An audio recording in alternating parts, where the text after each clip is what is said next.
Peer টিয়ার নয়, সাধারণভাবে নির্বাচন চায় দেশের মানুষ। বাংলাদেশ সুপ্রিম কোর্ট আইনজীবী সমিতির সভাপতি ও নোয়াখালী-১ চাটখিল থেকে সোনাইমুড়ী আসন থেকে জাতীয় সংসদে বিএনপির প্রার্থী ব্যারিস্টার মাহবুব উদ্দিন খোকন বলেছেন, দেশের মানুষ গত ১৫ বছর ভোট দিতে পারেননি। তাই তারা পিয়ার-টিয়ার নয়, সাধারণভাবে ভোট দিয়ে তাদের পছন্দের প্রার্থীদের সংসদে পাঠাতে চান। শুক্রবার ৭ই নভেম্বর ৩০০ বছরের পুরাতন বজরা শাহী মসজিদে জুমার নামাজ শেষে মুসল্লিদের সঙ্গে মতবিনিময়কালে তিনি এসব কথা বলেন।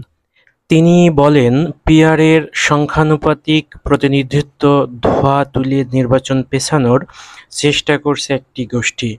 তারা পিয়ারের নামে দেশকে অস্থিতিশীল করে নির্বাচন ভণ্ডুল করার চেষ্টায় লিপ্ত আছে। তাদের এ প্রচেষ্টা কখনো সার্থক হবে না।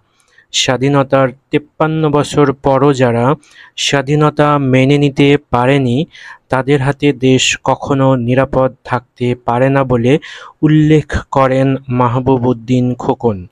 এ সময় বিএনপির চেয়ারপারসন বেগম খালেদা জিয়া ও তারেক রহমানের জন্য দোয়াও করেন তিনি।